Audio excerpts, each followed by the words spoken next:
it okay if I film that? What does that mean? Just no place for hate? Yeah, no place for hate. That's Arabic? It is. Can you pronounce it? Huh? No, Can you say it? I don't speak No? Arabic. Assalamu alaikum?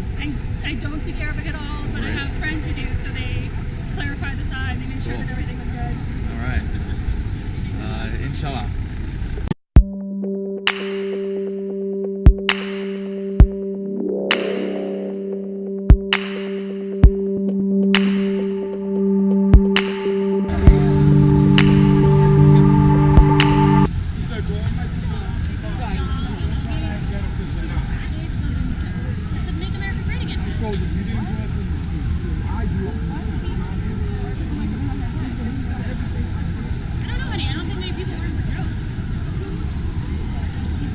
No, I asked him. He's dead serious. He's serious? Oh yeah.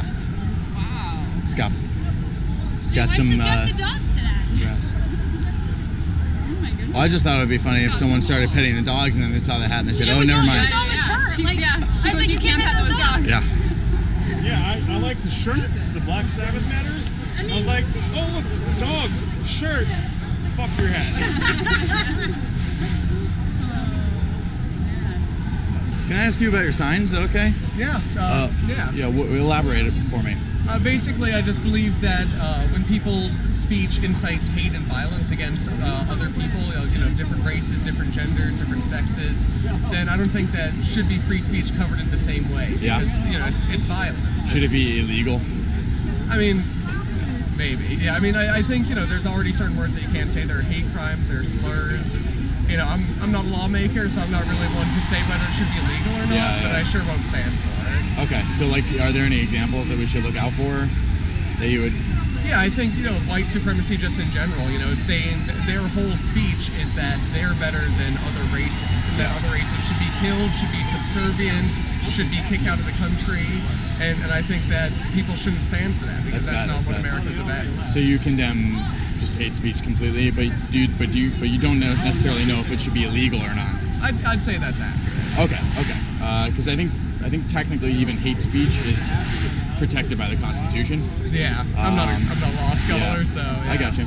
Little hot in the sun. Neither am I. I've done some research into it, but I'm really curious about the subject. It's like, where do we draw the line? That's a good question. Yeah, there's the line of like yelling fire in a crowded theater. Exactly. Right? That's been the age-old sort of. The classic example. Yeah, exactly. So I wonder sometimes, like, I do see a lot of people condemning hate speech from KKK groups and neo-Nazis and white supremacists, as they should. Yeah. But like, there's video of a Black Lives Matter movement protest where they're yelling, pigs in a blanket, fry 'em like bacon, or something like, what do we want, dead cops? What do we want now? I don't condone that. For sure. I don't mean you specifically. I just mean a lot of people that I've talked to that are against hate speech, and rightfully so, against Nazis and right-winger types. But there's a double standard where they don't seem to condemn it from other people. Well, earlier, everyone's wearing Love Trump's hate signs, and then when the protester or the ralliers were leaving earlier, people started chanting, "Boston hates you." Right. Which, I joined in on it, but I felt a little hypocritical. A little consistency would be nice. I agreed. Can I ask you a question about your shirt? What does that stand for, the CCC? I think you know what it is. Are you trying to bait me? No, I don't know what the CCC, Communist something party. It's just the USSR in Cyrillic, and this is the United Agrarian and Industrial Workers. Do you see anything wrong with touting that flag when millions of people have died under the flag of communism? Not gonna debate it. I just had a really long debate with the guy over there. Not feeling it right now. Don't feel it. No worries, man. Well, just so you know, maybe you don't have to listen to me, and I don't have any problems, but I do want to have discussion. I think it's important. I think that I can go for a debate. Oh no worries. I'll just say one last thing because I got to run anyway. I'm not a Trump supporter. I feel like I have to say that immediately. But the communist flag was being flown when Stalin massacred millions of people, and the same with Mao, and it represents slaughter and genocide to a lot of people. Not at the same level as the Nazi flag, but it's pretty damn close. And it's funny to see people wearing Che Guevara shirts and communist flag shirts. I just think it's really interesting. So maybe you should get a new shirt. That guy with misinformation. Yeah. And you come up with What was the misinformation? When you cite these figures that you don't understand the material circumstances of China and Russia during the times of the revolution, What do I not understand? You just see death. Okay. That's all you see. Yeah, a lot of people saw that. What we don't see. And they flew that banner while they were doing it. Oh, of course. Yeah. Oh yeah, they flew the banner when they fed the kids, when they socialized medicine and gave people education, and when made them literate, right? when they slaughtered their own people. Oh well, no. Yes. No, it's when they killed the people that wanted to restore fascism, wanted to restore backwards modes of production. Okay. Yeah. So they killed the people who wanted to restore fascism by authoritarian fascism. Okay. Yeah. Oh, of course, yeah. No worries, man. Oh yeah, of course, fascism. I appreciate that. We don't have to get into it. Yeah, Stalin's fascist. Yeah, Stalin's fascist. Yeah. What is fascism? Oh yeah, totally. Can you? I bet I can define what fascism is. Piss off. It's when don't tell me to piss off. Come on, we're Americans here. It's when one person takes over and controls. That's what fascism is. That's what Stalin did, and yes, it is. Yeah, you have right-wing fascism. Who defeated the Nazis? Tell me. What? Well, the West defeated the Nazis. Really? But good luck. I mean, Really? continue to wear a hammer and sickle, and no one says Soviets, anything. Right? Yeah, have fun. Right? Meanwhile, you're sitting at home until 1944 to join the Nazis, the war against the Nazis. No. I think they're both horrible. The communist flag is bad, and the Nazi flag is bad. Exactly. Good luck. Need help. I think that's good.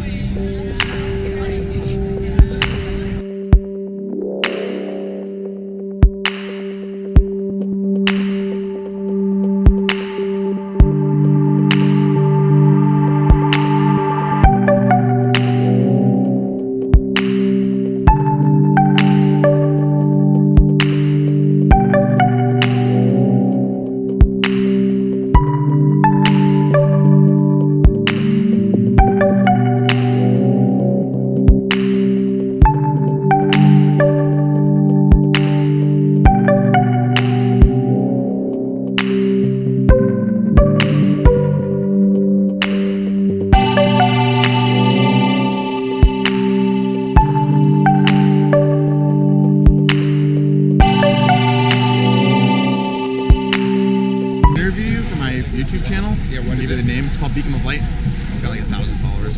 Okay. Not very many. So you're with the organization Black Lives Matter. I'm here today with Socialist Alternative. Oh, I'm sorry, Socialist Alternative. Okay. Well, I'll get your message anyway. I want everyone's message to be heard. What's the sentiment? Well, I think that, it was billed as a free speech rally, but I think when you have white supremacists coming around in this society, and that's basically incitement. If you have a Ku Klux Klan rally, that's free. Maybe it is free speech, maybe it isn't. It's also a threat to everyone else in the community there, whether it's people of color, Jews, Catholics. I mean, whoever the KKK and Nazis are targeting. This fascist groups. It's a threat as soon as they start materializing these thoughts and actions and ideas. So I think this has been a really great thing. I don't know if there has been violence. I think that's completely unnecessary today. Because we have, they were completely surrounded by the police and escorted out, so that's too bad. But I think did they have a permit to be here? I believe they did. Yeah. So I think either way, I think whether or not we can talk about Walsh all we want, but I think this response is what's necessary. Yeah. Thousands and thousands of people coming out as a society and saying we are beyond this. We are beyond this delusional politic. Yeah. So what do you purport should be done? Like maybe from a legislative standpoint, a state standpoint, or a social standpoint, or both? Yeah, well, I think ultimately, I think that basically there's no real solution to.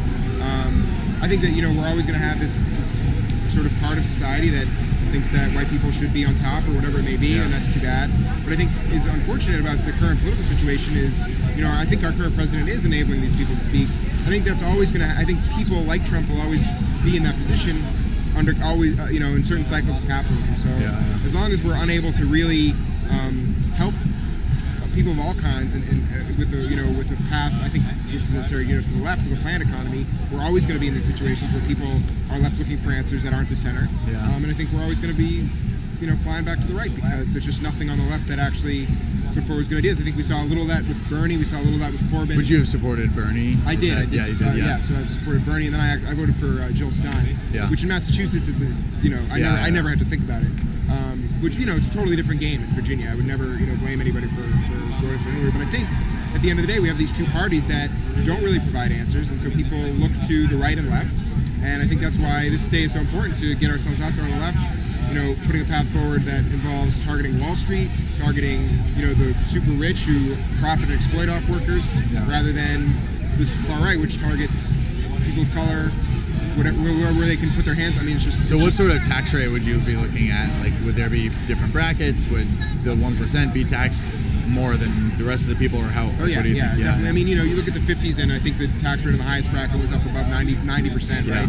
And we're nowhere near that. And I think that's, it's something that it's economic, but it's also political. It's about the political will of the country. How willing are we to accept or fight for these different tax brackets? And I think at the end of the day, we have a society that depends on the exploitation of workers to create a profit, right? Yeah. That's inherently going to create contradictions between the person who owns the factory or store and the people who work there. Yeah. And that and we see that politically too. We have the ownership class who wants decisions a certain way, and we have the wage making class. So would you want more like democratic socialism with capitalism ingrained there, just checks and balances, or would you want like complete regulation over businesses and really high tax rates for businesses as well? Or?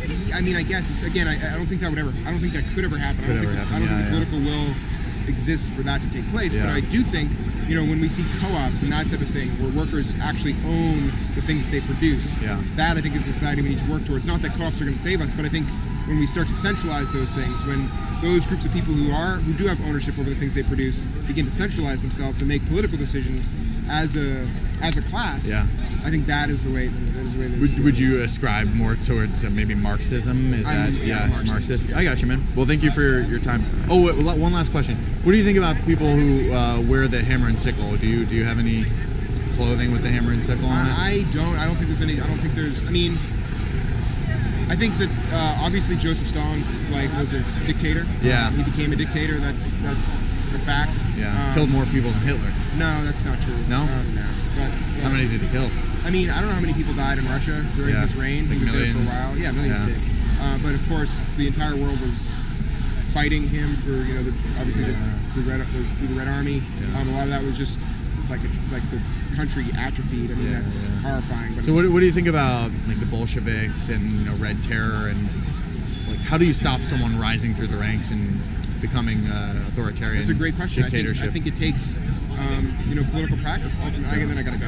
Yeah, no worries, man. But it basically takes people understand. I think what we see through the Russian Revolution was, they achieved the revolution. They overthrew the Tsar, and then every single country every capitalist country in the world fighting the Red Army.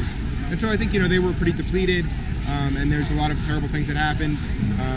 But I think that a lot of what happened in the Soviet Union was a result of just the total atrophy after the war and the party being completely depleted. Well, what I meant to say before in regards to how many people were killed was that if you combine Mao and Stalin, which were both leftist socialists, they killed more people than Hitler combined. But I mean, I'm sure we could all agree that any type of genocide is bad.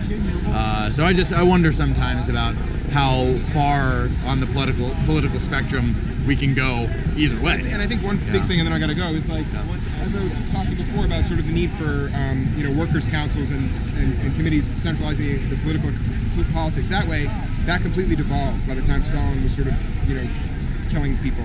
Right. So that by Lenin implemented the first Bolshevik Red Terror. I'm completely with the Bolsheviks. I think that they. Obviously with the Tsar, with what happened with the Tsar, I wasn't there. But didn't the first Gulag sort of come about at the end of Lenin's reign?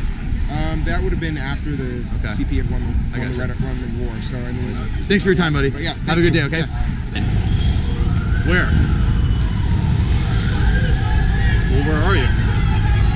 Hold on, something crazy's happening. I'm trying to see what's going on. I don't know what happened to this guy. We're being silent. Some crazy shit going down, dude. Stay back! This guy can't fucking harass. This guy came in and just smashed this guy in the face.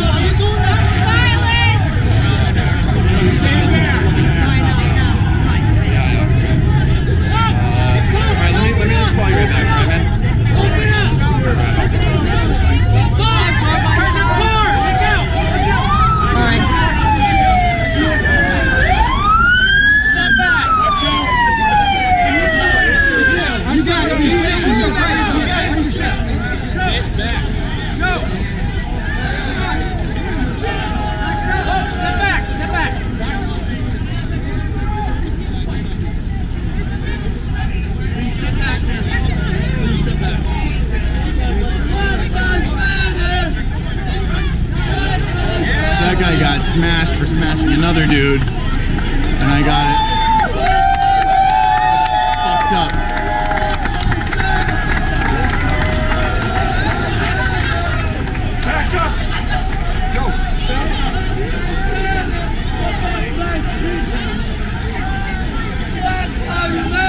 All right.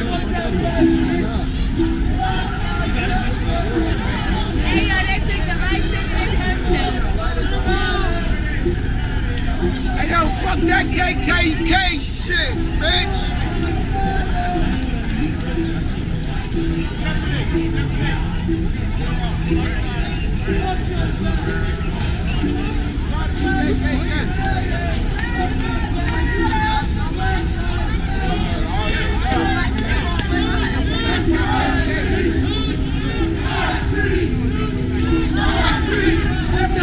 That don't show me shit.